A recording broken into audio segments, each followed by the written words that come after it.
चलें स्टार्ट करें। ओके, सो आराम से सुनेंगे, समझेंगे। बहुत आसान चैप्टर, ये एकदम हलवा है, हम आराम से इसे चालू कर सकते हैं और समझ भी सकते हैं। So let's start.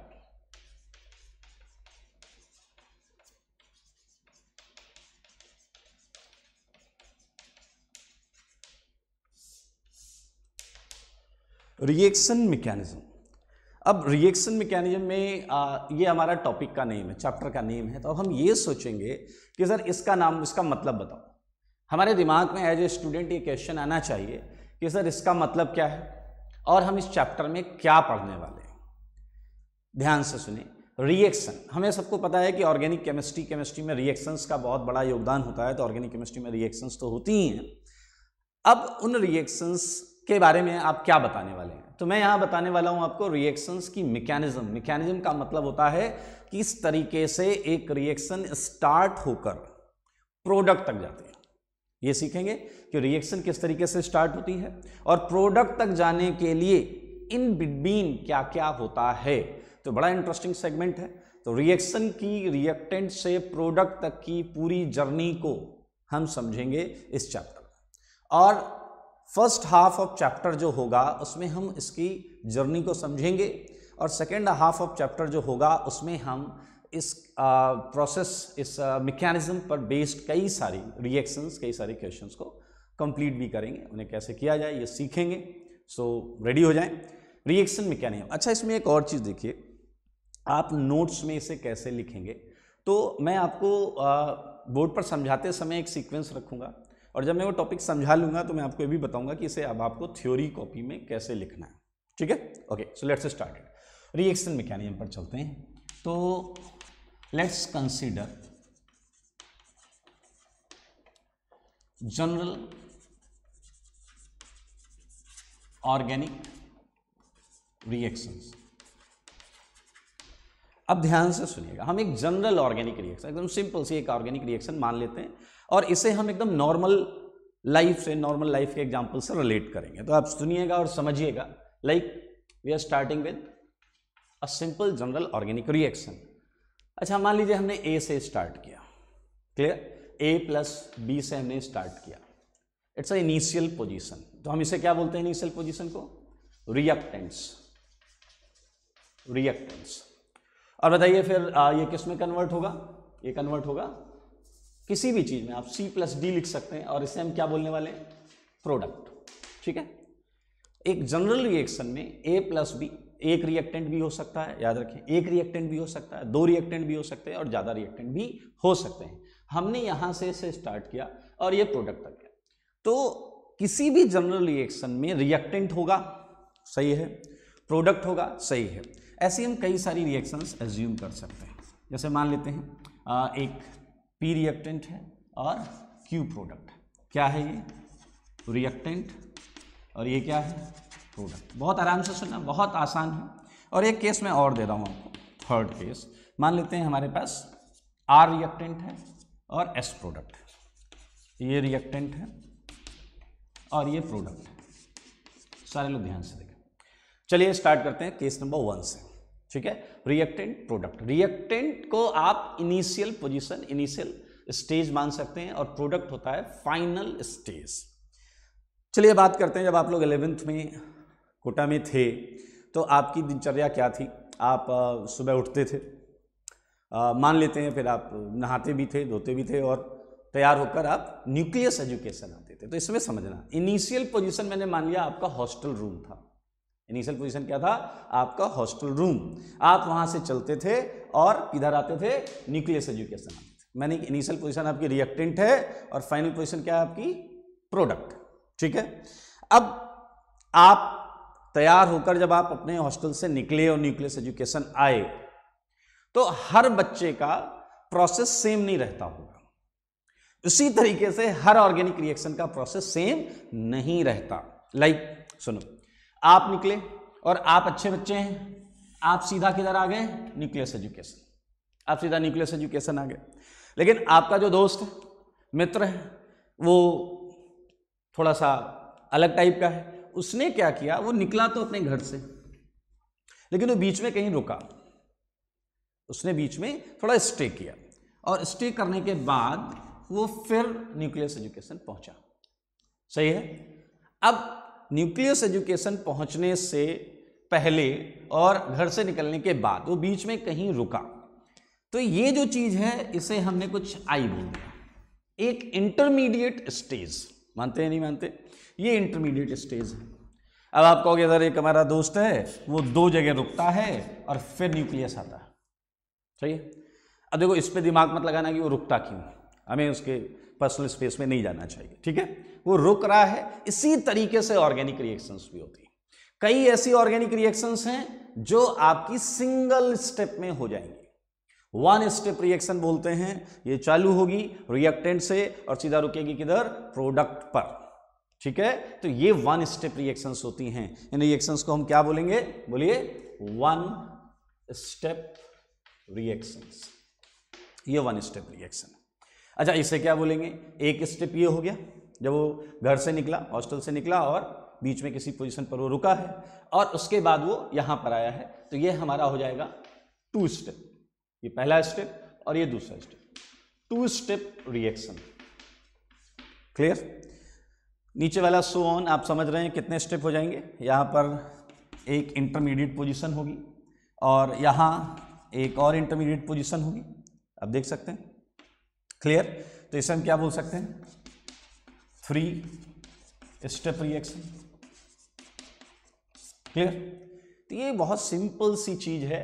Organic chemistry में भी आपको जो रिएक्शंस मिलेंगी उनमें से रिएक्शंस सिंगल स्टेप भी हो सकती हैं, 1 step, single step, 1 step, 2 step reactions भी हो सकती हैं, 3 स्टेप रिएक्शंस भी हो सकती हैं। अब आप कहोगे सर 3 पर क्यों रुक रहे हो? 4 स्टेप होगी क्या? 4 स्टेप भी हो सकती हैं और मल्टीपल स्टेप रिएक्शंस भी मिलेंगी जैसे जैसे हम आगे पढ़ेंगे। बहुत आसान है, बस आप यहां से इनकी फिलॉसफी को समझें क्या है। सिंगल स्टेप रिएक्शन यहां से चालू हुई, यहां पहुंच गई, इसमें बीच में एक इंटरमीडिएट आया और उस इंटरमीडिएट के बाद वो प्रोडक्ट तक गया। यहां पर समझें क्या हुआ? रिएक्टेंट कन्वर्ट हुए इंटरमीडिएट, आप निकले घर से, एक पहली पोजीशन पे रुके और फिर इस इंटरमीडिएट पोजीशन से एक नए इंटरमीडिएट तक पहुंचे और उस नए इंटरमीडिएट से हम प्रोडक्ट तक गए। तो ऐसे ही आपको ऑर्गेनिक में बहुत सारी केमिकल रिएक्शंस देखने को मिलने वाली हैं। अच्छा, अब हम थोड़ा सा इसके और अंदर जाते हैं और समझने का प्रयास करते हैं कि यहां पर हम और क्या पता कर सकते हैं। ठीक है, चलिए एक चीज आपको अगर 11th का पहला टॉपिक याद होगा तो हमने जो पढ़ा था नोमेनक्लेचर, उसमें हमने एक चीज पढ़ी थी और वो चीज ये थी जिसमें हमने पढ़ा था कि, ध्यान से सुने, हमने पढ़ा था बॉन्ड ब्रेकिंग। अगर आपको याद हो, इसमें हमने 2 टाइप की बॉन्ड ब्रेकिंग पढ़ी थी, homolytic bond breaking, heterolytic bond, याद है आपको? हाँ ठीक है, उसी चीज की बात करते हैं। क्या आप मुझे बताइए कोई भी रिएक्शन बॉन्ड ब्रेकिंग या बॉन्ड फॉर्मेशन के बिना हो सकता है? बॉन्ड ब्रेकिंग या बॉन्ड फॉर्मेशन के बिना नहीं, ये प्रोसेस इसमें जरूर से जरूर इन्वॉल्व होगी ही होगी। सही बात है। तो अब अगर हम मानते हैं कि कोई भी केमिकल रिएक्शन है, अच्छा सोचो जरा आप, ना बॉन्ड बनी ना बॉन्ड टूटी, तो केमिकल रिएक्शन हुई ही नहीं। अगर मैं ऑर्गेनिक की बात करूं, ऑर्गेनिक के अंदर bond formation and bond breaking ये एसेंशियल पार्ट होता है। तो यहां पर भी हुआ होगा, यहां पर भी हुआ होगा, यहां पर भी हुआ होगा और आगे इस टाइप की जितनी रिएक्शंस हैं सब में बॉन्ड ब्रेकिंग या बॉन्ड फॉर्मेशन ये इन्वॉल्व रहा होगा। अच्छा, अब इससे हम क्या पता कर सकते हैं? ध्यान से देखो, बहुत इंटरेस्टिंग चीज पता कर सकते हैं। ये 1 स्टेप प्रोसेस है, ये 1 स्टेप रिएक्शन है। आप कह रहे हो रिएक्शन चालू हुई और यहां पर आकर कंक्लूड हो गई, खत्म हो गई, और अब मैं इसमें बोल रहा हूं कि बॉन्ड फॉर्मेशन बॉन्ड ब्रेकिंग हुआ है। तो अब आप थोड़ा सा दिमाग लगाओ कि सर जब ये 1 स्टेप चालू हुआ और सीधा प्रोडक्ट पर रुका और दोनों चीजें इसमें इन्वॉल्व हैं, तो वो कब हुई होंगी? बॉन्ड कब टूटी होगी और बॉन्ड बनी कब होगी? सो थिंक प्रॉपरली, केयरफुली, आपको खुद आंसर मिल जाएगा। अगर एक ही स्टेप है तो उसी स्टेप में ही बॉन्ड बनी होगी और उसी स्टेप में ही बॉन्ड टूटी होगी। याद रखें, ये जो यहां से यहां तक गया है रिएक्टेंट से प्रोडक्ट, डायरेक्ट 1 स्टेप में इसमें बॉन्ड फॉर्मेशन और बॉन्ड ब्रेकिंग दोनों साइमल्टेनियस इन्वॉल्व है। देखिए ये आपने यहां से पता किया है कि 1 स्टेप रिएक्शन में bond formation and bond breaking ये क्या होगा बताइए? साइमल्टेनियस होगा। एक ही टाइम पर होगा। सही है या नहीं? तो इस चीज को समझें। अब थोड़ा सा आप इसी प्रोसेस पे और दिमाग लगाएं, आपको लॉजिक और पता चलेगा, एक और चीज पता चलेगी जो बहुत इंटरेस्टिंग है।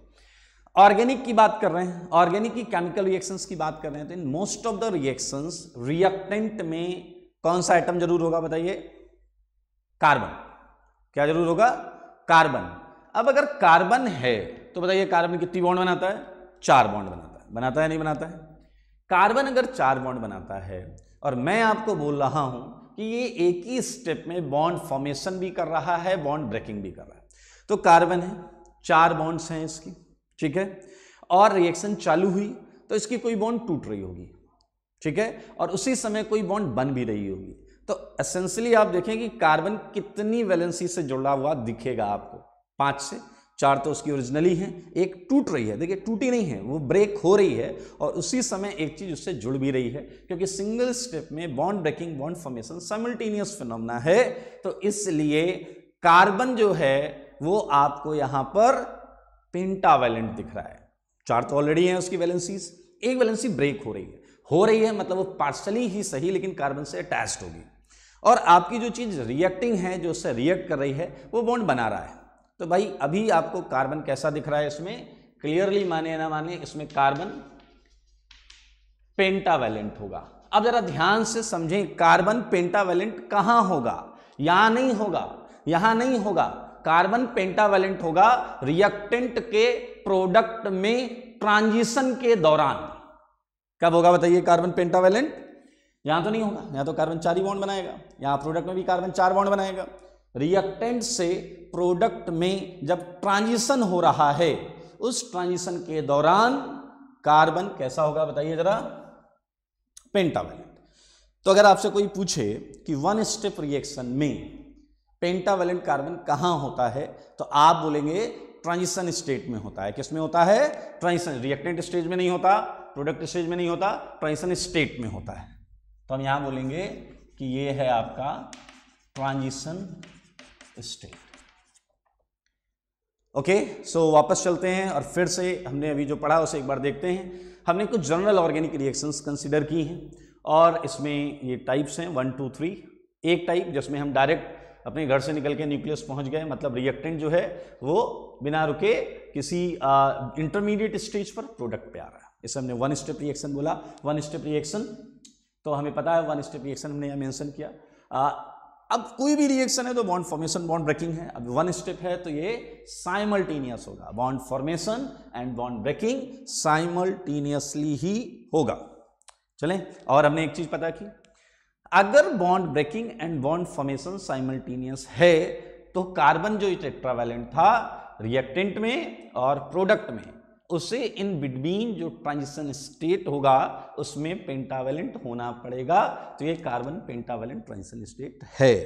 तो ये आप समझ लें और इंटरेस्टिंगली अपने दिमाग में भी रख लें, ऐसी किसी भी रिएक्शन में, पूरी ऑर्गेनिक की बात कर रहा हूं, पूरी ऑर्गेनिक में ऐसी किसी भी रिएक्शन में आपको इंटरमीडिएट नहीं मिलता। यहां केवल ट्रांजिशन स्टेट है, क्योंकि इंटरमीडिएट मिलते ही आपकी 1 स्टेप रिएक्शन 2 या फिर और मल्टी स्टेप रिएक्शन में कन्वर्ट हो जाएगी।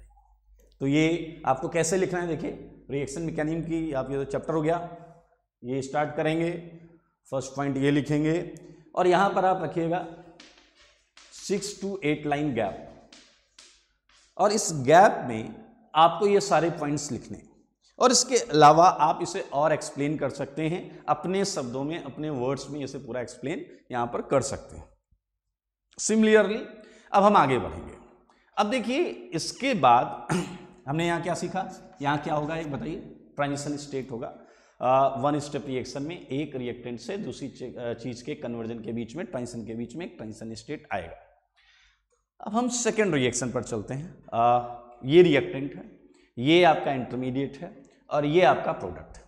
तो यहां पर पहला ट्रांजिशन क्या हुआ है, देखें सारे लोग देखें और बताएं पहला ट्रांजिशन क्या हुआ है। P से पहला ट्रांजिशन हुआ है कि आपको एक इंटरमीडिएट मिला है, ये फर्स्ट ट्रांजिशन से मिला है। सेकेंड ट्रांजिशन क्या हुआ है बताइए, इंटरमीडिएट जो है वो आपका प्रोडक्ट में कन्वर्ट हुआ है। तो लॉजिकली ये रिएक्शन में क्या हो रहा है, ये देखिए एक ट्रांजिशन स्टेट यहां है, इसे मैं बोल देता हूं TS1। और ये एक ट्रांजिशन स्टेट यहां है, इसे मैं बोल देता हूं TS2। तो मेरे भाई ये एक ऐसी रिएक्शन है जिसमें ध्यान से देखें इंटरमीडिएट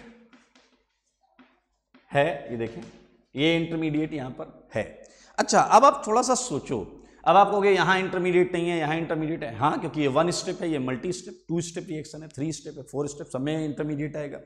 याद रखो ट्रांजिशन स्टेट ये तो बहुत एसेंशियल चीज है। अगर ट्रांजिशन आप ऐसे आपके किसी के दिमाग में आ रहा है कि सर ट्रांजिशन स्टेट होना जरूरी है क्या? अरे यार एक बात बताओ, केमिकल रिएक्शन क्यों करा रहे हैं? केमिकल रिएक्शन करा रहे हैं कि कुछ रॉ मटेरियल से हम कुछ प्रोडक्ट बनाएं, रिएक्टेंट को प्रोडक्ट में कन्वर्ट करें, रिएक्टेंट का प्रोडक्ट में ट्रांजिशन करें। अगर आप ट्रांजिशन करना चाहते हैं, मतलब अगर आप एक केमिकल रिएक्शन करना चाहते हैं, तो ट्रांजिशन स्टेट तो एसेंशियल हो गया। तो कोई भी एरो जो रिएक्शन में आपको दिखता है उसमें अगर इधर से इधर कुछ नया बना है तो बीच में एक ट्रांजिशन स्टेट होगी ही होगी।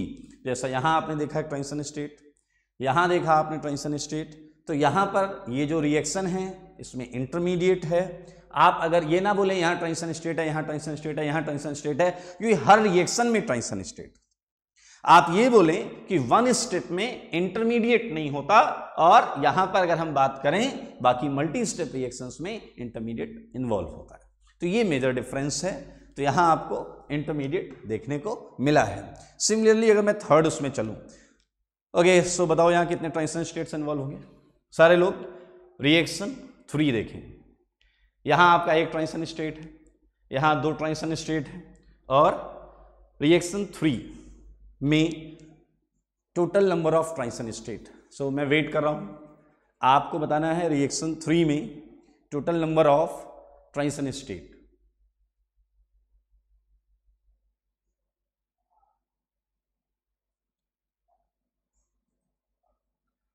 हम डिलीट कर रहे हो क्या?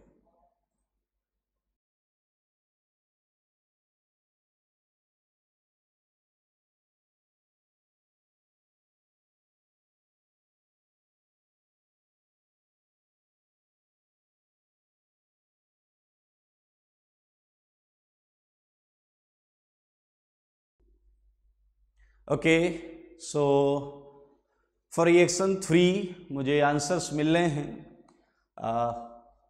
ये काफ़ी तेज़ी से जा रहे हैं। भारत, सूरज, कशिश, ऋतिक, शुभम, वैभव, निर्मन्यु, एकांश, सुधीर, सबके सही आंसर हैं। आशीष, मुस्कान, 3 आंसर्स, ठीक है। सारांश, वैभव, उमेश, हर्ष, ऋतिक, ओके ये बिल्कुल सही आंसर दिया है आपने। ये TS1, ये TS2 और ये TS3, 3 ट्रांजिशन स्टेट बिल्कुल सही। पहले ट्रांजिशन स्टेट से क्या हुआ है, आपका रिएक्टेंट फर्स्ट इंटरमीडिएट में ट्रांजिट हुआ है, चेंज हुआ है। दूसरे ट्रांजिशन स्टेट से क्या हुआ है, ये इंटरमीडिएट अगले इंटरमीडिएट में गया। अब आपके दिमाग में ये भी आ सकता है कि सर एक इंटरमीडिएट दूसरे इंटरमीडिएट में क्यों गया या कैसे गया। सो डोंट वरी, हम सीक्वेंस के साथ इस चैप्टर में आगे अगली क्लास में ये बिल्कुल समझेंगे कि एक इंटरमीडिएट दूसरे इंटरमीडिएट में कैसे जाता होगा और क्यों जाता होगा, दोनों बातों को समझेंगे। तो 3 ट्रांजिशन स्टेट। चलिए अब एक और क्वेश्चन पूछूंगा, और इस क्वेश्चन के लिए आपको पता है मैं क्लास में चैलेंजिंग क्वेश्चन देता था, चॉकलेटी क्वेश्चन, याद है आपको? चलिए तो यहां पर मैं आपको एक क्वेश्चन दे रहा हूं और प्रयास करें, अच्छा क्वेश्चन है, अच्छे बच्चे जितने भी हैं सारे तैयार हो जाएं। पहला आप मुझे बताओ फॉर रिएक्शन नंबर 3 आप मुझे बताएं मिनिमम और मैक्सिमम कितनी नंबर ऑफ ट्रांजिशन स्टेट्स हो सकती हैं, मिनिमम और मैक्सिमम। तो ये आपको पता करना है, मैं आपको समय दे रहा हूं, आप लें, 20 सेकेंड है आपके पास, और आपको क्या बताना है मैं फिर से बोल रहा हूं। फॉर थर्ड रिएक्शन मिनिमम और maximum number of transition states आपको 3 स्टेप रिएक्शन के लिए बताना है। ये 3 स्टेप रिएक्शन है। हम रिएक्टेंट से चालू करें, एक इंटरमीडिएट पर गए और वो इंटरमीडिएट एक और इंटरमीडिएट पर गया और वो फिर प्रोडक्ट में कन्वर्ट हुआ। तो आपको ये पता करना है कि मिनिमम और मैक्सिमम कितने ट्रांजिशन स्टेट्स यहाँ पर होंगी। ओके आंसर्स आ रहे हैं, मिनिमम में 3 ही आ रहा है। प्रशांत कुमार बोल रहे हैं मिनिमम 1, पुष्पेंद्र बोल रहे हैं 1, मिनिमम 2, सॉरी मिनिमम आंसर इसका 3 ही है। काफी लोगों का मिनिमम 3 है, 1 और 2 वाले आपका आंसर सही नहीं है। मिनिमम आंसर तो 3 है, क्योंकि 3 तो हमें साफ साफ दिख रहा है, TS1, TS2, TS3, मिनिमम 3 हैं।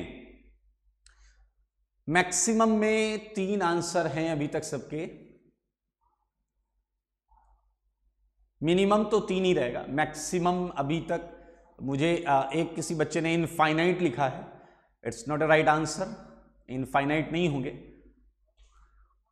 ओके नहीं इनफाइनाइट नहीं, थोड़ा सा सोचिए, मैं आपको एक क्लू भी दे सकता हूं इसमें। आप अगर थोड़ा सा इसमें स्टीरियो का एंगल लें, देखिए 3 स्टेप हैं, 3 स्टेप हैं तो 3 ट्रांजिशन स्टेट्स तो हमें साफ साफ दिख रही, तो 3 से ज्यादा कितनी हो सकती हैं? एक किसी बच्चे ने 5 बोला है, रितेश ने 5 बोला है, पीयूष ने 5 बोला है, पुष्पेंद्र ने 5 बोला है। थोड़ा सा और दिमाग लगाएं, आप करीब हैं, पुष्पेंद्र पवार 5 बोल रहे हैं ये। मानव कुमार, विक्रांत, वैभव, ये 3 नाम मुझे दिखे अभी जल्दी से, और भी हैं बहुत सारे, किशन महेश्वरी, यस, विक्रांत, आपने दिया है आंसर 6। ओके, सो ये 4-5 नाम मैंने जो लिए हैं बिल्कुल सही आंसर है, 6 is a right answer. Minimum number of TS की अगर हम बात करते हैं तो ये आपका 3 है, बहुत सारे 6 आंसर्स हैं, मोहित, रवि, शिवांगी 6 आंसर्स हैं, और maximum number of transition state 6 हैं। देखिए ये ऐसा हो सकता है कि आपका जो आई एन डॉट है, ये जो बन रहा है, ओके, तो जब बॉन्ड ब्रेक हो रही है तो ये ट्रांजिशन स्टेट में जो चीज बनी हो वो क्या हो? Optically active. क्या हो? Optically active. ठीक है, बिल्कुल सही, बहुत अच्छे। पीके पुरम, पीयूष, समय, रितेश, अपूर्व, आशीष, सौम्या, निमेश। ओके, यहां देखते हैं, हम ऐसे क्वेश्चंस भी करेंगे जब रिएक्शंस कर रहे होंगे एप्लीकेशन में, तो मैं आपको ऐसे क्वेश्चंस कराऊंगा जिसमें स्टेप्स 2 होंगे, ट्रांजिशन स्टेट 2 से ज़्यादा होंगी, 4 होंगी, 3 होंगी। तो मैक्सिमम जो हैं हम ये मान रहे हैं कि हर ट्रांजिशन स्टेट जो है वो एनएंशियोमेरिक फॉर्म में हो सकता है, और उस केस में आपको मुकुल मिनिमम 3 मैक्सिमम 6 बिल्कुल सही है।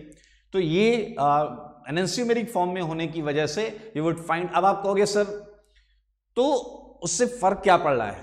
ध्यान से देखें, एनएंशियोमर्स डिफरेंट होते हैं, तो काउंटिंग में तो वो 2 आएंगे, लेकिन वैसे जब हम एनर्जी ग्राफ में अभी हम सीखेंगे, ड्रॉ करेंगे, तो वो 3 ही पॉइंट्स दिख रहे होंगे, लेकिन सिंस वो डिफरेंट होते हैं इसलिए हम उसे मैक्सिमम 6 में काउंट करेंगे। और अगर आपको इसका एग्जाम्पल जानना है तो जैसा मैंने बोला, सेकेंड हाफ ऑफ चैप्टर में हम करेंगे इस मैकेनिज्म पर क्वेश्चंस, तो वहां मैं डेफिनेटली ऐसा क्वेश्चन कराऊंगा आपको जिसमें 2 स्टेप या 3 स्टेप में नंबर ऑफ स्टेप से ज्यादा ट्रांजिशन स्टेट्स होंगी। ओके, सो आप लोग फिर से सुने, आपको इसे लिखना कैसे है। पहली 2 लाइंस बिल्कुल सेम, फिर ये रिएक्शन, यहां पर 6 से 8 लाइन के गैप में जितनी भी बातें आपने समझी हैं कि 1 स्टेप है, बॉन्ड फॉर्मेशन ब्रेकिंग साइमल्टेनियस होता है, यहाँ पर कार्बन पेंटावैलेंट ट्रांजिशन स्टेट होता है, यहाँ पर इंटरमीडिएट नहीं होता है, 1 स्टेप में ही रिएक्शन कंप्लीट, ये सारी चीजें आपको यहाँ लिखनी। यहाँ पर भी आप देखें, फिर ये रिएक्शन लिखेंगे, बीच में गैप, और यहाँ पर जब आप लिखेंगे तो यहाँ आप क्या क्या चीजें लिख सकते हैं। यहाँ आप लिखेंगे भाई 2 स्टेप है जैसे, तो बताइए किसी एक स्टेप में बॉन्ड टूटी होगी, किसी एक स्टेप में बॉन्ड बनी होगी, ऐसा हो सकता है या नहीं हो सकता है? ओके, तो यहाँ पर आप लिख सकते हैं किसी भी स्टेप में हो सकता है, बॉन्ड फॉर्मेशन, बॉन्ड ब्रेकिंग भी इन्वॉल्व है, इंटरमीडिएट भी बना है, ट्रांजिशन स्टेट्स भी हैं, और सो ऑन। आप यहाँ पर भी 3-4 लाइन जरूर लिखें। सो ये हमने जो अभी अभी बात की, ये कुछ जनरल रिएक्शंस के बारे में बात की, और अब हम जो बात करेंगे, ये आप लोग इस फॉर्मेट को लिख लें। फर्स्ट गैप लिख लें, आराम से घर में बैठ के सारे पॉइंट्स लिखेंगे, सेकेंड एंड थर्ड। ओके, अब मैं क्या करूंगा, मैं इन्हीं रिएक्शंस के लिए एनर्जी कर्व बनाऊंगा। इन्हीं रिएक्शंस के लिए एनर्जी कर्व। अच्छा, क्या होता है कि पोटेंशियल एनर्जी कर्व, कुछ नाम ऐसे होते हैं केमिस्ट्री में स्पेशली जिन्हें सुनकर हमें थोड़ी सी टेंशन हो जाती है, स्पेशली पोटेंशियल एनर्जी कर्व। आपको याद है हमने इस पर काम किया था कन्फर्मेशनल आइसोमरिज्म, वहां पर भी हमने पोटेंशियल एनर्जी कर्व बनाए थे। पोटेंशियल एनर्जी कर्व में ओके, शुभम गुप्ता बोल रहे हैं कि इन्हें कुछ समझने में इश्यू है, तो हाँ, एक अक्षत ने पूछा है सेकंड में मैक्सिमम 4 हो सकता है, बिल्कुल सही बोल रहे हैं आप, मैक्सिमम 4 हो सकता है। और अगर हम बात करें, हाँ 6 के बारे में फिर से बता रहा हूं, दरअसल ये एक जनरल टाइप है, हम इसके एग्जाम्पल्स भी लेंगे और एग्जाम्पल्स में हम डेफिनेटली तब हमारे सामने रिएक्टेंट एक ऑर्गेनिक कंपाउंड होगा उस पर कौन रिएक्शन कर रहा है, हमारे पास एक रीजेंट होगा और हम पूरा प्रोडक्ट तक जा रहे होंगे, तो एक एक स्टेप में हमें ये चीज बहुत क्लियर दिख रही होगी। फिलहाल ये जो ट्रांजिशन स्टेट है, ये ट्रांजिशन स्टेट, चलिए मैं थोड़ा सा आपको बताता हूं, आप बिल्कुल समझ पाएंगे। आर मान लीजिए यहां तक आया है, रिएक्टेंट जो है वो यहां तक आया है, और इस दौरान मान लेते हैं रिएक्टेंट पर किसी चीज ने, सॉल्वेंट ने या कैटलिस्ट ने, किसी चीज ने इसे यहां से यहां लाने में इसकी मदद की है, ठीक है, किसी ने इसे यहां से यहां लाने में मदद की है। तो जो रिएक्टेंट यहां से यहां आ रहा है, उस दौरान जो भी रीजेंट या कैटलिस्ट रीजेंट या कैटलिस्ट उसे यहां से यहां लाएगा, वो इस आर से टॉप और बॉटम दोनों तरीके से इंटरेक्ट कर सकता है, ठीक है। अब अगर वो टॉप और बॉटम दोनों तरीके से इंटरेक्ट कर सकता है, आपको पता है प्लेनर चीजें जो होती हैं, पूरी ऑर्गेनिक के लिए बोल रहा हूं, फिर से ध्यान दो, पूरी ऑर्गेनिक के लिए बोल रहा हूं, प्लेनर चीजें जो होती हैं, अब बताओ क्या क्या प्लेनर मिलेगा हमें मिलेगा कार्बोकेटाइन, कार्बोटाइन जानते हैं ना, कार्बोटाइन प्लेनर मिलेगा, एल्कीन प्लेनर मिलेगी और फ्री रेडिकल ये प्लेनर मिलेगा। तो जहां पर भी sp2 कार्बन आ रहा है, देखिए मैंने तीनों केसेस जो लिए हैं sp2 कार्बन के लिए, तो आप ये मान लें जहां भी sp2 सेगमेंट आएगा वो प्लेनर होगा। अब प्लेनर चीजों पे कोई भी अटैक जब होता है पूरी ऑर्गेनिक में, तो वो दोनों साइड से पॉसिबल होता है। अगर आपका मॉलिक्यूल ऐसा है तो हम टॉप और बॉटम की बात करेंगे, अगर आपका मॉलिक्यूल प्लेनर ऐसा है तो हम लेफ्ट और राइट की बात करेंगे। तो उसी तरीके से जब ये रिएक्टेंट इस इंटरमीडिएट में आया है, तो उस दौरान इससे रिएक्ट करने वाला या इंटरेक्ट करने वाला रीजेंट या कैटलिस्ट इससे दोनों तरफ से भी इंटरेक्ट कर सकता है, और आपको जो इंटरमीडिएट्स मिलेंगे, जो ट्रांजिशन स्टेट्स मिलेंगी इंटरमीडिएट से पहले, वो दो ट्रांजिशन स्टेट्स हो सकती हैं टॉप और बॉटम से। अच्छा, अब आप कहोगे ये दो चीजें डिफरेंट कैसे होंगी, तो इसके लिए आपको ऑप्टिकल याद करना होगा। थोड़ा सा याद आया आपको कि टॉप और बॉटम वाली दो जो स्ट्रक्चर्स बन रहे होंगे, ये स्ट्रक्चर्स में अगर सिमेट्री एब्सेंट होगी, सिमेट्री में ऑप्टिकल की बात कर रहा हूं, अगर सिमेट्री एब्सेंट होगी तो आपको पता है वो दो ट्रांजिशन स्टेट्स होंगी, उसी तरीके से दो यहां पर और उसी तरीके से दो यहां पर, मैक्सिमम की हम बात कर रहे हैं, इसलिए 6 यहां पर maximum number of transition state है। ओके, सो आपको क्या करना है मैंने पहले बताया, इस रिएक्शन के बाद यहां पर इसे लिखना है पॉइंट्स, इसे लिखने हैं पॉइंट्स, ये पॉइंट्स यहां लिखने हैं, और अभी हम इसके आगे बढ़ेंगे और इसके बारे में बात करेंगे कि हम इसका पोटेंशियल एनर्जी कर्व कैसे बनाएं। याद रखें पोटेंशियल एनर्जी कर्व जो है, कई बार थोड़ा सा हमें ये टर्म डराता है, बट बिलीव मी बहुत आसान, बहुत इजी है पोटेंशियल एनर्जी कर्व। ये मैं आपको इन तीनों रिएक्शंस के लिए बताऊंगा, इसके लिए भी, इसके लिए भी, इसके लिए भी। आराम से सुने, 1 मिनट में सीख जाएंगे आप, बहुत इजी है। तो मैं आपको पहली जो रिएक्शन है इसके लिए पोटेंशियल एनर्जी कर्व, और जो बाकी हैं सबके लिए हम बनाएंगे। तैयार हो जाइए, बहुत आसान है। देखिए आगे आप जो पढ़ रहे हैं, अगर ये पहले 2 लेक्चर में जो भी चीजें आ रही हैं, ये अगर आपने ध्यान से समझ लिया तो पूरा चैप्टर आपका हो जाएगा। आप आराम से, मैं आपको रिएक्शंस दूंगा और आप उसे पूरा कंप्लीट करके प्रोडक्ट बनाकर दे देंगे। आइए यहां बात करते हैं। ओके, सो देखिएगा, जब भी हम पोटेंशियल एनर्जी कर्व बनाते हैं तो आपको पता है हम एक्स और वाई एक्सिस बना लेते हैं।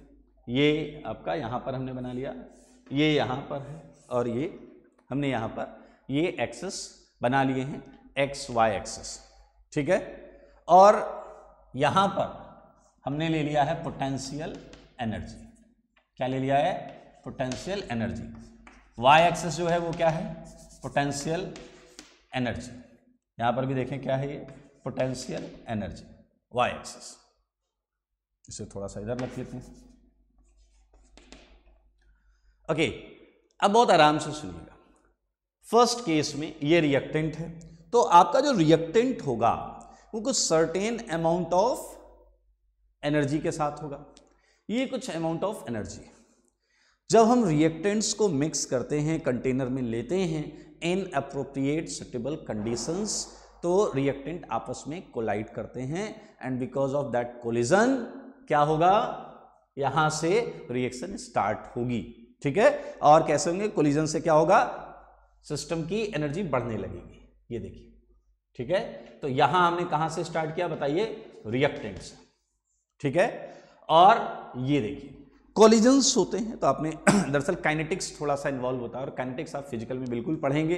तो यहां पर बस इतना है कि ड्यू टू दैट कोलिजन्स, जब मॉलिक्यूल कोलाइड करते हैं तो हर कोलिजन प्रोडक्टिव हो, आई मीन्स प्रोडक्ट तक जाए, कोई जरूरी नहीं है। इसलिए नंबर ऑफ कोलिजन्स बहुत सारे होते हैं किसी रिएक्शन के दौरान, लेकिन कुछ कोलिजन्स जिनका ओरिएंटेशन और एनर्जी परफेक्ट होती है वही प्रोडक्ट में कन्वर्ट होने के लायक होते हैं।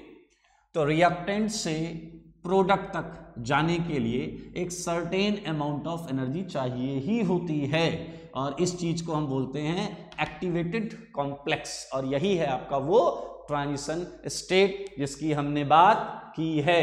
तो मेरे भाई ये है वो ट्रांजिशन स्टेट। ठीक है, रिएक्टेंट, ये रिएक्टेंट हो गया, ये ट्रांजिशन स्टेट हो गया, और ये हम आ गए प्रोडक्ट पर। किधर आ गए? प्रोडक्ट पर। और भाई आपको मिल गया है potential energy curve for one step reaction. ये पोटेंशियल एनर्जी कर्व, रिएक्टेंट यहां से स्टार्ट हुआ, ये देखिए एनर्जी सिस्टम की बढ़ रही है, ये एक्टिवेटेड कॉम्प्लेक्स, ये ट्रांजिशन स्टेट, और यहां से ये देखिए ये प्रोडक्ट में कन्वर्ट हुआ। ओके, ये आपकी वन स्टेप रिएक्शन के लिए पोटेंशियल एनर्जी कर्व है। किसी भी पोटेंशियल एनर्जी कर्व में, सारे लोग ध्यान से सुने, किसी भी पोटेंशियल एनर्जी कर्व में शुरुआत का जो एनर्जी लेवल है वो रिएक्टेंट ही होगा, लास्ट वाला जो है वो प्रोडक्ट ही होगा। और ध्यान से सुने, यहां से यहां तक, यहां से यहां तक जितने भी मैक्सिमा होंगे जितने भी मैक्सिमा होंगे वो सारे के सारे ट्रांजिशन स्टेट, सारे के सारे ट्रांजिशन स्टेट, जितने भी मैक्सिमा होंगे, मैक्सिमा जो है वो ट्रांजिशन स्टेट होंगे। क्लियर? तो इस ग्राफ को देखकर आप बता सकते हैं इसमें ट्रांजिशन स्टेट कितने? Count maxima. क्या करेंगे आप? Count maxima. लेकिन फिर यहां पर वही वाली चीज वैलिड है, मिनिमम नंबर ऑफ टीएस, तो आप बिल्कुल सही बता सकते हैं। किसी ने पूछा है एक्स एक्सिस पर क्या है? अंश चौधरी, एक्स एक्सिस पर प्रोग्रेस ऑफ रिएक्शन, टाइम लगा सकते हैं आप, टाइम है, progress of reaction, reaction progress कर रही है, उसके कोऑर्डिनेट्स हम यहां पर ले सकते हैं, ये प्रोग्रेस ऑफ रिएक्शन है यहां पर। ओके, तो ये मैक्सिमा, हमने बोला मैक्सिमा क्या होगा? हमेशा ट्रांजिशन स्टेट होगा। बात करते हैं हम सेकेंड रिएक्शन की। तो सेकेंड रिएक्शन में आप मुझे बताएंगे कितने मैक्सिमा आएंगे? बताएगा क्या कोई? कितने मैक्सिमा आएंगे यहां पर सेकेंड में? ग्राफ में कितने मैक्सिमा आएंगे?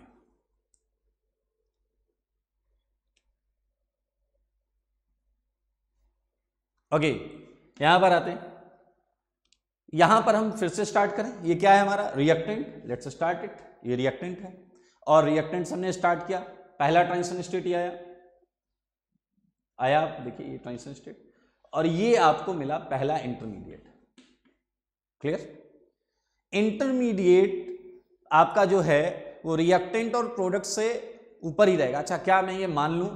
ओके, आंसर मिले 2 और 4। ठीक है, 2 और 4 इत्तेफाक से दोनों सही होंगे, क्योंकि मैं ऐसा मान रहा हूं कान्हा, राजकुमार, आबिसार, आदित्य, ओके, इंडियन करके भी कोई है, गौरव, निशांत, शान, ऋषभ।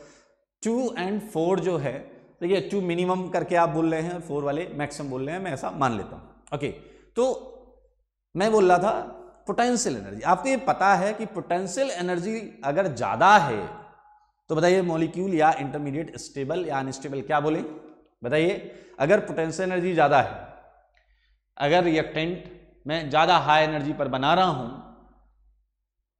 तो आप बताएं वो स्टेबल होगा या अनस्टेबल? हाँ बताएं, आंसर करें। ओके, हमें पोटेंशियल एनर्जी अगर किसी चीज की ज्यादा है तो वो क्या होगा, स्टेबल या unstable?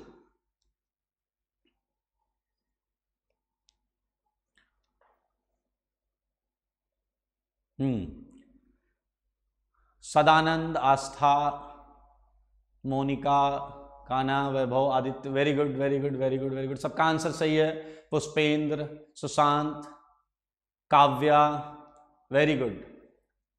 Sonu, old is gold, okay सही है सही है। अनस्टेबल, सबका एक आंसर बीच में स्टेबल भी है, वो गलत है। इंडियन गेमिंग,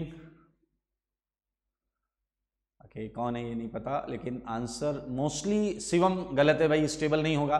पोटेंशियल एनर्जी अगर ज्यादा है तो वो चीज अनस्टेबल ही होगी। वेरी गुड, मैक्सिमम आंसर जो हैं वो सही हैं। तो ये पोटेंशियल एनर्जी। देखिए इंटरमीडिएट जो होता है, इंटरमीडिएट आपका आगे चलकर पढ़ेंगे ये क्या होंगे, कार्बोकेटायन होंगे, फ्री रेडिकल्स होंगे, कार्बीन, ऐसी सारी चीजें आप पढ़ेंगे, ये इंटरमीडिएट्स में आएंगी। और ये इंटरमीडिएट्स अनस्टेबल होते हैं, बहुत अच्छे अनस्टेबल होते हैं, और इसीलिए ये क्या करते हैं, आगे जाते हैं प्रोडक्ट में या किसी और, जैसे ये देखिए ये अनस्टेबल। अब आप कहोगे कि ये अनस्टेबल जो है, किसी ने लेस स्टेबल भी लिखा है, गुड। ये देखिए अनस्टेबल से अब आप ये भी कहोगे सर एक अनस्टेबल दूसरे अनस्टेबल में जा रहा है, इनमें रिलेटिव डिफरेंस होगा, ये भी अनस्टेबल है ये भी अनस्टेबल है, लेकिन अगर ये यहां से यहां गया तो रिलेटिवली इसकी स्टेबिलिटी इस वाले से थोड़ी ज्यादा होगी। आइए फिलहाल हम इसका ग्राफ बना रहे थे। और इंटरमीडिएट क्या होता है, जैसा आप सबने बोला अनस्टेबल, तो ये यहां पर रहेगा, रिएक्टेंट लेवल से ऊपर रहेगा। और उसके बाद एक नया ट्रांजिशन स्टेट, ये देखिए ये, अब ये जो नया ट्रांजिशन स्टेट, ये नया ट्रांजिशन स्टेट पहले वाले ट्रांजिशन स्टेट से कम या ज्यादा कुछ भी हो सकता है। ये जो नया वाला ट्रांजिशन स्टेट है ये पहले वाले से ज्यादा स्टेबल भी हो सकता है और कम स्टेबल भी हो सकता है। अच्छा बताओ, अगर ये ज्यादा स्टेबल है तो फिर मुझे TS2 को नीचे बनाना चाहिए, इससे नीचे, और अगर ये कम स्टेबल है तो TS2 ऊपर जाएगा। यहां पर मैं कुछ ऐसे बनाता, फिलहाल मैं मान रहा हूं कि TS2 TS1 से ज्यादा स्टेबल है। और ये देखिए ये आपको प्रोडक्ट मिल गया, ये है प्रोडक्ट, ये है दोस्त रिएक्टेंट। और जैसा कि मैंने स्टेप 1 रिएक्शन में आपको बताया हुआ है वही यहां पर देखें और बताएं। चलिए पहला क्या होता है, पहला रिएक्टेंट, ओके, ये क्या होता है, लास्ट वाला क्या होता है, हाँ पीछे वालों, हाँ मोहित जैन, बिल्कुल इन्हें क्लास की याद आ रही है, बिल्कुल 2 3 4, ओके। देखिए पहला होता है रिएक्टेंट, पोटेंशियल एनर्जी कर्व में पहला रिएक्टेंट, आखिरी वाला प्रोडक्ट, जैसा यहां पर मैंने बताया था। मैक्सिमा क्या होते हैं आपके, हाँ ट्रांजिशन स्टेट, तो भैया 2 मैक्सिमा है तो 2 ट्रांजिशन स्टेट हो गए, तो ये आ गया आपका TS1, ये आ गया TS2, TS1 TS2। और मिनिमा याद रखें, पहले और आखिरी रिएक्टेंट और प्रोडक्ट के बीच में जितने भी मिनिमा होंगे ये सारे के सारे मिनिमा आप इंटरमीडिएट काउंट करेंगे। क्या काउंट करेंगे, इंटरमीडिएट, ये इंटरमीडिएट, ओके। सो जो रिएक्शन थर्ड है, रिएक्शन थर्ड, इसका पोटेंशियल एनर्जी कर्व आप लोग खुद बनाएंगे, ठीक है, आप सारे बच्चे बनाएंगे।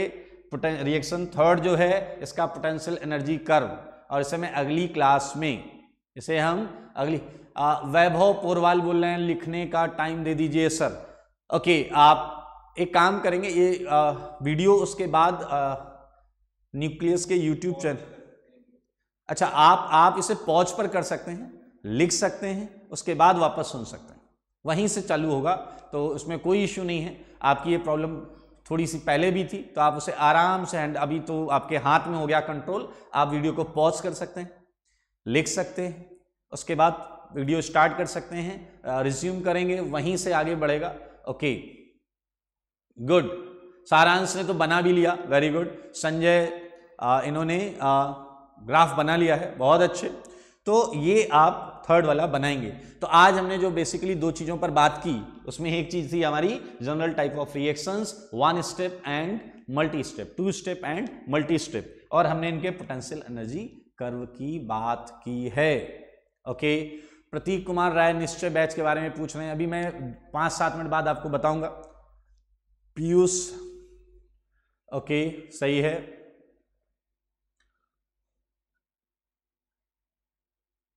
ओके, राजकुमार अग्रवाल जी ने भी कर लिया है क्वेश्चन, बहुत अच्छे, good good good.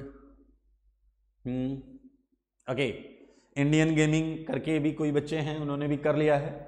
Hitendra Singh Indian, okay, Sudhir Singh बना लिया इन्होंने, ईश्वर, शौर्य, कुशल, इन्होंने बना लिया है। तो ये आपके ग्राफ में पोटेंशियल एनर्जी कर्व। याद रखें इस चैप्टर में हम जब प्रैक्टिस कर रहे होंगे सेकेंड हाफ ऑफ चैप्टर में, तो हम जितनी भी रिएक्शंस कर रहे होंगे उसमें हम कम से कम 10-10, 15-15, 20-20 रिएक्शंस के पोटेंशियल एनर्जी कर्व बना रहे होंगे। और अगर आपने अभी चीज़ों को ध्यान से सुना और प्रैक्टिस की तो आप डेफिनेटली क्या कर पाएंगे, उस समय जितने क्वेश्चंस मिलेंगे आपको, आप उसमें बहुत अच्छा कर पाएंगे। गुड, सबने बना लिया, गुड गुड गुड। आइए, एक छोटा सा सेगमेंट है, इस सेगमेंट पर हम चलेंगे।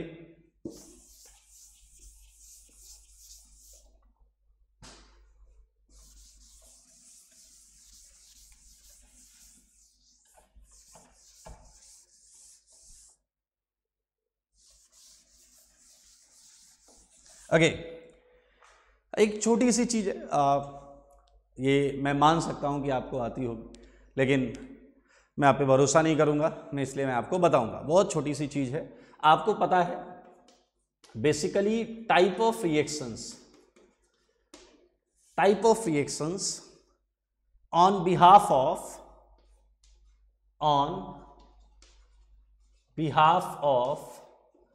फ्री एनर्जी, ये आपको, आप सबको आता है, लेकिन मैं फिर भी एक बार बताना चाह रहा हूँ। मैंने अभी जो भी पोटेंशियल एनर्जी कर्व बनाए हैं उसमें आपने एक चीज़ नोटिस की होगी कि प्रोडक्ट का लेवल, एनर्जी लेवल रिएक्टेंट से मैंने नीचे रखा था। ये आपने नोटिस किया होगा। मैंने ऐसा रिएक्टेंट यहाँ स्टार्ट किया और प्रोडक्ट यहाँ रखा था। जितनी भी रिएक्शन थी, चाहे वो वन स्टेप हो चाहे वो मल्टी स्टेप हो, आपने देखा कि रिएक्टेंट से मैंने प्रोडक्ट का एनर्जी लेवल नीचे रखा था। दरअसल ये कोई ज़रूरी नहीं है कि भैया आपका प्रोडक्ट का जो फाइनल एनर्जी होगा वो रिएक्टेंट से कम ही होगा। पोटेंशियल एनर्जी की बात कर रहा हूं मैं, ये कंपलसरी नहीं है। आपको ऐसे भी ग्राफ मिल सकते हैं। क्लियर? मैंने एक पर्टिकुलर एजम्पशन के साथ वो सारे पोटेंशियल एनर्जी कर्व बनाए थे। याद रखें, आपको पता होगा फ्री एनर्जी के बिहाफ पर इस टाइप की रिएक्शंस को हम क्या बोलते हैं, बोलो? Exothermic reaction. और इस टाइप की रिएक्शंस को क्या बोलते हैं दोस्तों? हाँ, एंडोथर्मिक रिएक्शंस। ये एक्सोथर्मिक रिएक्शन है, ये एंडोथर्मिक रिएक्शन। गुड, अमन के हैं, इन्होंने बिल्कुल सही बोला, वेरी गुड। सदानंद, संजय बिल्कुल सही बोल रहे। तो ये जो रिएक्शंस हैं, अब आप कहोगे कि सर ये हमें फिर कैसे पता चलेगा कि रिएक्शन एक्सोथर्मिक है या एंडोथर्मिक है? बिल्कुल बिल्कुल, ये सारी चीज़ें हम आगे, किसी ने बोला because product is more stable then reactant most of the cases. Good good, crazy, okay, बड़ा इंटरेस्टिंग नाम है इनका, ये क्रेजी पबजी गेमर हैं। गुड, अच्छा लग रहा है कि आप ऑर्गेनिक पढ़ रहे हैं पबजी छोड़कर। गुड, सो इन्होंने बिल्कुल सही बोला है।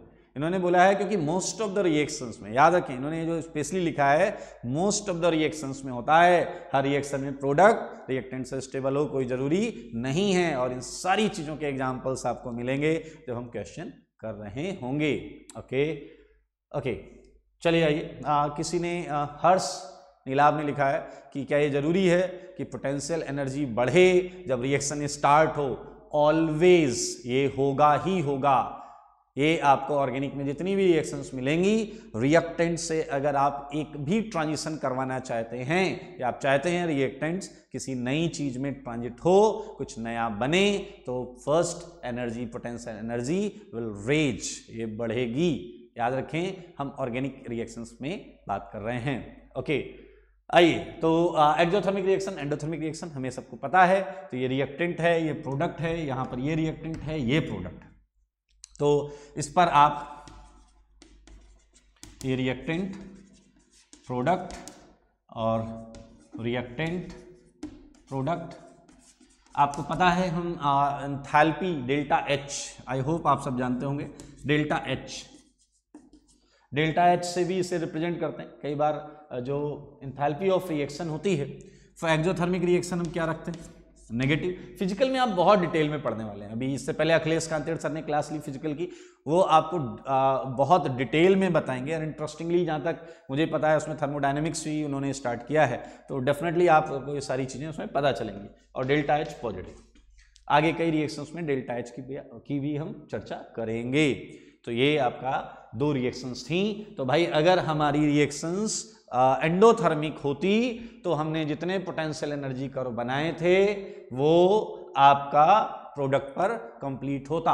ओके, विक्रांत ने बहुत अच्छा क्वेश्चन पूछा है, इन्होंने बोला है is potential depends upon stereo, it's potential depends upon stereo. Potential से इनका मतलब पोटेंशियल एनर्जी ही होगा, मैं ऐसा मान लेता हूं। पोटेंशियल एनर्जी क्या स्टीरियो पे डिपेंड करेगा? अब यार ये बहुत इंटरेस्टिंग चीज है। अगर आपके जो 2 चीजें हैं, 2 इंटरमीडिएट्स हैं या 2 ट्रांजिशन स्टेट्स हैं, कोई भी चीजें जो कि एक दूसरे की मिरर इमेज है, एनेंसियोमर्स, थोड़ा सा ऑप्टिकल की बात कर रहा हूं मैं, स्टीरियो इन्होंने बोला है, इसलिए अगर वो एनेंसियोमर्स हैं तो मेरे भाई मिरर इमेज होने की वजह से उनका energy level, potential energy level बिल्कुल सेम होगा। और बिल्कुल सेम होगा तो ग्राफ में वो आपको पता भी नहीं चलेगा, क्योंकि एक ट्रांजिशन स्टेट और दूसरा उनकी क्या है भाई, दे आर मिरर इमेजेस, तो पोटेंशियल एनर्जी बिल्कुल सेम है, क्योंकि उनमें और कोई डिफरेंस नहीं है, ऑप्टिकल डिफरेंस है, बाकी कोई और डिफरेंस नहीं है, इसलिए वो पोटेंशियल एनर्जी कर्व में डिफरेंट नहीं दिखेंगे। लेकिन अगर किसी रिएक्शन में जो ट्रांजिशन स्टेट्स या रिएक्टेंट्स बन रहे हैं या इंटरमीडिएट्स बन रहे हैं, अगर वो एनेंसियोमर्स के अलावा किसी और स्टीरियो रिलेशन में हैं तो उस समय उनकी पोटेंशियल एनर्जी डिफरेंट होगी, और उस समय हमें ना चाहते हुए भी ग्राफ में दोनों ट्रांजिशन स्टेट्स को दिखाना पड़ेगा। तो अच्छा क्वेश्चन पूछा है इन्होंने। ओके, सो मैंने बोला है, मैं कंक्लूड करता हूं कि इफ ट्रांजिशन स्टेट्स और intermediates are enantiomers, mirror images of each other, तो वो पोटेंशियल एनर्जी कर्व में नहीं डिफ्रेंशिएट कर पाएंगे, सेम पोटेंशियल एनर्जी होगी। और अगर वो किसी अदर देन एनेंसियोमेरिक स्टीरियो रिलेशन में है तो फिर हमें डिफरेंट पोटेंशियल एनर्जी होगी, हमें उसे रखना पड़ेगा। ओके, सो एक्सोथर्मिक रिएक्शन और एंडोथर्मिक रिएक्शन, इसके बारे में हमने अभी भी बात की। अब एक छोटी सी चीज पर हम और बात करेंगे, और वो छोटी सी चीज, ये जो चीजें हम पढ़ रहे हैं ये डेफिनेटली आगे बहुत यूज होने वाली हैं। ये एक छोटी सी चीज सुने क्या है,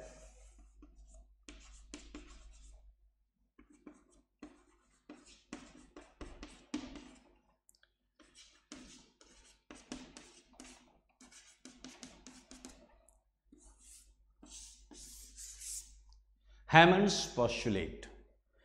ओके, अब आप में से कई लोग कहेंगे यार अचानक सर को क्या हो गया, इतना खतरनाक सा नाम बोल दिया इन्होंने, हैमंड्स पोस्टुलेट क्या है, खाने की चीज़ है, पढ़ने की चीज़ है? तो मैं आपको बताता हूँ, बड़ा इंटरेस्टिंग है हैमंड्स पोस्टुलेट। ये क्यों मैं अचानक यहाँ बीच में लेकर आ रहा हूँ, इसे समझें। हैमंड्स पोस्टुलेट, ये हैमंड्स दरअसल एक बंदा था और इसने अपनी राय रखी थी ट्रांजिशन स्टेट के बारे में। किसके बारे में रखी थी? ट्रांजिशन स्टेट के बारे में हैमंड्स ने अपनी राय रखी थी। किसी भी रिएक्शन के ट्रांजिशन स्टेट के बारे में हम कुछ अगर पता करना चाहते हैं तो हैमंड्स के साथ जा सकते हैं। क्या कर सकते हैं, ध्यान से सुने, हैमंड्स ने क्या बोला था। चलिए एक एग्जांपल लेते हैं। जैसे मैं आप में से ही 2 लोगों को ले लेता हूँ, पंकज प्रियदर्शी, पंकज को ले लेता हूँ और उषा को ले लेता हूँ, ठीक है, या मैं पीयूष को ले लेता हूँ। पंकज, ओके, और पीयूष, हैमंड्स, ठीक है। इट्स एन एक्चुअली, हैमंड्स नहीं है, हैमंड्स लास्ट में, ये थर्ड लास्ट एन है। ओके, पीयूष एंड पंकज, ये दो बच्चे हैं। अब मुझे एक बात बताइए कि इन दोनों का, दोनों पढ़ रहे हैं, अच्छा पढ़ रहे हैं मैं मान लेता हूँ, और दोनों पेपर दे रहे हैं, और जो पेपर है उनमें जो रिजल्ट आ रहा है वो उन दोनों का काफ़ी क्लोज रिजल्ट आ रहा है। ये मैं हेमंड्स पोस्टुलेट के लिए एग्जांपल ले रहा हूँ। पंकज और पीयूष, इन दोनों की मैं बात कर रहा हूँ। ये दोनों ने साल भर खूब पढ़ाई की और इन्होंने एग्जाम्स में लगभग एक जैसा परफॉर्म किया, लगभग एक जैसा। They are very close in performances. और एट लास्ट जब आईआईटी का रिजल्ट आया, मुझे पता चला भी पंकज की रैंक आ गई 312 रैंक आ गई जेईई एडवांस में फॉर एग्जांपल, और मुझे दूसरे बच्चे की, पीयूष की रैंक नहीं पता है। तो क्या मैं एक आइडिया लगा सकता हूं इस बिहाफ पर कि through out the year in दोनों ने लगभग एक जैसा परफॉर्म किया था? मेरे ख्याल से एक यूजुअल आंसर होना चाहिए, यस, एक यूजुअल आंसर होना चाहिए, हाँ सर बिल्कुल उसी के आसपास रैंक होगी, अनटिल अनलेस हम कोई बहुत बड़ा ड्रास्टिक या स्पेसिफिक केसेस पर ना जाएं तो। क्लियर? तो हेमंड्स ने भी यही बोला। हेमंड, ध्यान से सुनेंगे सारे लोग, एक लाइन में ही समझ में आ जाएगा। हेमंड्स ने यह बोला था कि ट्रांजिशन स्टेट, हमने अभी एग्जांपल से क्या समझा कि जो दो पोटेंशियली क्लोज चीजें हैं वो एक जैसी प्रॉपर्टीज रिफ्लेक्ट करेंगी। जो दो चीजें पोटेंशियली क्लोज हैं वो एक जैसा क्या करेंगे, बताइए, प्रॉपर्टीज रिफ्लेक्ट करेंगे, शो करेंगे। तो आइए जरा ध्यान से देखें, ये ट्रांजिशन स्टेट है, ये ट्रांजिशन स्टेट है। आप मुझे बताइए ट्रांजिशन स्टेट का पोटेंशियल एनर्जी किसके करीब है? रिएक्टेंट के करीब है या प्रोडक्ट के करीब है? यही आपको देखना है। ये देखिए, दोनों में देखिए, दोनों में देखिए और बताइए जरा। एक्सोथर्मिक रिएक्शन में, okay very good, Jitendra Yadav, इन्होंने बिल्कुल सही बोला है sir, it means energy of TS will closer to that which have similar structure strength है। अब ये इन्होंने बहुत शॉर्ट में लिखा है, स्ट्रक्चर या स्ट्रेंथ में समझ नहीं पा रहा हूं। शुरुआत में इन्होंने लिखा है it means energy of TS जिसके भी क्लोज होगी। हाँ, गुड गुड गुड, इन्होंने लिखा है इस transition state depends upon entropy. हम एंथैल्पी की बात कर रहे हैं, फ्री एनर्जी की बात कर रहे हैं, तो बिल्कुल ये उस चीज पर जाएगा। ओके, हाँ ओके, इन्होंने आंसर दिया है। स्नेहा सी ने आंसर बिल्कुल सही दिया है पहले वाले में, वेरी गुड, बहुत सारे लोग हैं। ओके, वर्षा जैन, अक्षुण्य, रंजन, ओके, प्रगुण, अपूर्व, बिल्कुल सही। पहले वाले में आप देखें ट्रांजिशन स्टेट रिएक्टेंट के क्लोज है, और सेकेंड वाले में प्रोडक्ट से क्लोज है। हाँ गुड, तो आपको हेमंड्स पोस्टुलेट आ गया। हाँ very good very good. Aditya Kumar, endothermic exothermic, clear clear clear, okay okay very good. आइए, रिएक्टेंट इन एक्सो लिखा है, reactant in exo and product in endo, बिल्कुल सही है। अब इस चीज को समझें, यही है हेमंड्स पोस्टुलेट। हेमंड्स ने बोला कि ट्रांजिशन स्टेट जिस भी जिसके भी पोटेंशियली क्लोजर होगा उसी की प्रॉपर्टीज रिफ्लेक्ट करेगा। गौरव कुमार बिल्कुल सही, रिएक्टेंट एंड प्रोडक्ट। आइए यहां पर मैं कंक्लूड करता हूं कि TS would reflect similar properties, सही है, with reactant, सही है, in, बोलो किसमें, exothermic reaction, in exothermic reaction, because both are potentially क्या हो जाएंगे, क्लोजर, पोटेंशियली क्लोजर। ओके, समझ लें आप। एक्सोथर्मिक मैंने लिखा है TS would reflect, transition state would reflect similar properties with reactant, as like reactant कर लेते हैं, as like reactant, ठीक है। और यहां के लिए आप खुद लिखेंगे सेकेंड पॉइंट आपको खुद लिखना है, ठीक है। यहां पर आप क्या लिखेंगे, इसके लिए क्या लिखेंगे, बोलिए, टीयर्स वुड रिफ्लेक्ट, इसके लिए जब लिखेंगे, इसके लिए लिखना है tiers would reflect similar properties as like product, clear, in endothermic reaction. तो रिएक्टेंट की जगह क्या आ जाएगा, प्रोडक्ट, और एक्सोथर्मिक की जगह क्या आ जाएगा, एंडोथर्मिक। तो यहां मत चेंज कर लेना, हाँ नया पॉइंट लिखेंगे हम, नया पॉइंट लिखेंगे, ठीक है। और नए पॉइंट में हम लिखेंगे transition state would reflect similar properties as like product in endothermic reaction because they are potentially closer. सही बात है। सो ये हेमंड्स पोस्टुलेट है। अब आप इसका यूज, इसका एप्लीकेशन पार्ट पर हम बात करेंगे अगली क्लास में, और अगली क्लास में बहुत इंटरेस्टिंग, बहुत मजा आने वाला है आपको। अब जैसे निश्चय बैच के कुछ बच्चे इसमें थे, निश्चय बैच के जो बच्चे हैं, आपका शेड्यूल आपको मैसेज हो जाएगा, आजकल में आ जाएगा आपके पास, आपकी क्लासेस का क्या है वो बिल्कुल स्टार्ट हो जाएगा। वैसे ऑर्गेनिक की क्लास में बहुत ज़्यादा फर्क नहीं है, क्योंकि अभी जो चैप्टर है, मैंने आपको, आप में से सब बच्चों को बोला था कि हम रिवीजन भी करेंगे प्रीवियस चैप्टर्स का। तो वो रिवीजन इसीलिए मुमकिन है क्योंकि ये जो कंटेंट आ रहा है, इस कंटेंट को आप ऑलमोस्ट बिना, अगर आपको वो चैप्टर्स बहुत अच्छे क्लियर नहीं हैं तो उसके बावजूद भी हम इसे कर सकते हैं। तो आप बिल्कुल टेंशन ना लें, हम रिवीजन भी उसके बारे में भी जल्दी इन्फॉर्म करेंगे, नेक्स्ट वीक में ही हम आपको बता देंगे। बाकी आप इतना करके रखें और फिर आपको जो कंटेंट, मटेरियल, सीट, DPPs वो सब आपको मिलेगी। आप बिल्कुल रिलैक्स रहें, और जब तक, देखिए आपको एक्स्ट्रा कुछ नहीं करना है, एक्स्ट्रा कोई बुक नहीं करनी है, एक्स्ट्रा कोई मटेरियल नहीं करना है, जो मैं बताऊं बस वही करना है, इसलिए एकदम रिलैक्स रहें। हाँ, ये क्या पूछ रहे हैं, सेठी जी पूछ रहे हैं, क्या every batch classes are in YouTube, right? बेटा ये कल से स्टार्ट हुआ है, तो डेफिनेटली सारी बैच, जितने भी बैच हैं, नीलगिरी, शिवालिक, कैलाश, हाँ ओके, ये सारे इसी में ही हैं, एन स्टार 1, हाँ ओके ओके ओके। सो ये करके रखें और रिवाइज करके रखें। थ्योरेटिकल पोर्शन ज़्यादा है, अगली क्लास में बहुत मज़ा आने वाला है। तो आज के लिए इतना ही।